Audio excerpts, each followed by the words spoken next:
So a few years ago, we'd all been to Delhi.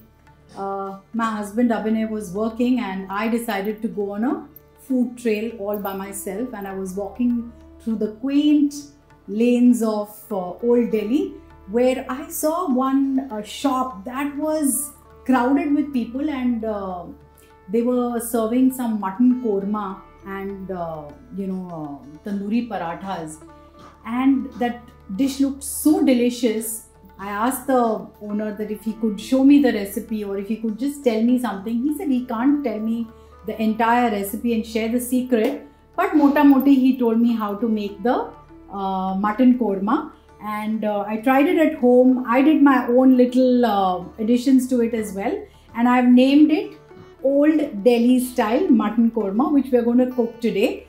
So what we're going to do is heat half a cup of oil. Now this same oil I have used to fry onions. So we made birista here. Now that same oil I'm going to use to fry the mutton. Now to this oil I'm going to add 1 kilo of mutton.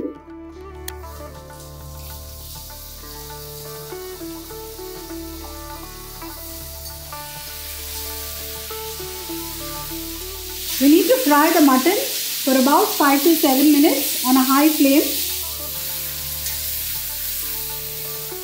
So basically I want the water from the mutton to dry up and the oil to separate. So we're going to fry it for that long. So you can see the oil has started to separate. Now we'll add a tablespoon of ginger paste and a tablespoon of garlic paste. And now saute this for another minute or two. Now we'll reduce the flame to a medium, and we're going to add our spices.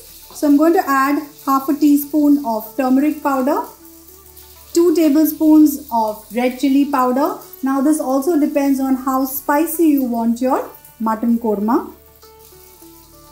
Just give it a good mix.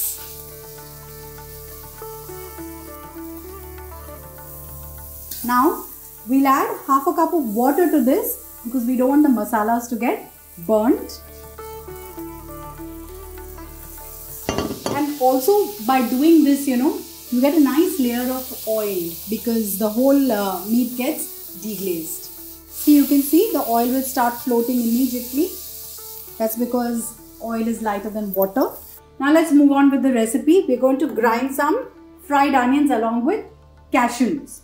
So here I have 4 large onions, fried them, and I'm going to take just 3/4 of this along with half a cup of cashew, and we're going to grind this to a paste. So I haven't added water to this while we were grinding this. Now this whole paste we're going to add to 1.5 cup of yogurt. Mix this well. Now here I have also made a korma masala, a garam masala specially for korma. The recipe for this is going to be given in the description, so do not worry. So we'll add a tablespoon of this korma masala. Again mix this well. And now we'll add this to the mutton. Keep the flame on a medium to low. Don't forget to do that. And now just mix this well. It's a nice, delicious, rich gravy. You can see how beautiful it's already looking. You can see the oil has started to separate here. So now we'll add water to this. Let me just rinse this vessel. About 3/4 to 1 liter of water. Now we'll add this.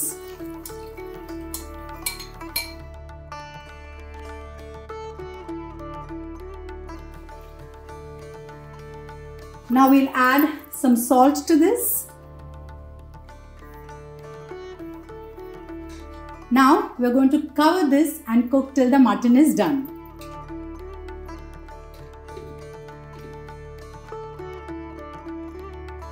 Now when you're cooking the mutton, remember at regular intervals, you need to just come and stir the mutton because we have cashew nut paste in it, which can just stick to the bottom of the kadai and get burnt. So just remember that, okay? At regular intervals, just keep stirring the curry.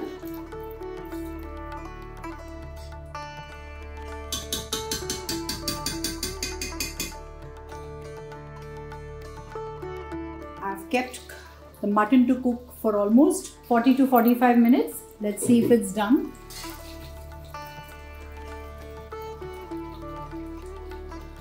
It's cooked really well. Now, finally, we're going to add 3 finely chopped green chilies, the remaining fried onions, freshly chopped coriander, a tablespoon of it. You can add more also. Give it a good stir. Shut the flame. And now let's remove this in a serving bowl. You know what you can do? You can serve this anyway with rice and parathas, but you can also layer it like a biryani and serve it. It tastes really nice. So I have kept a few onions here, fried onions. I'm just going to use it to garnish.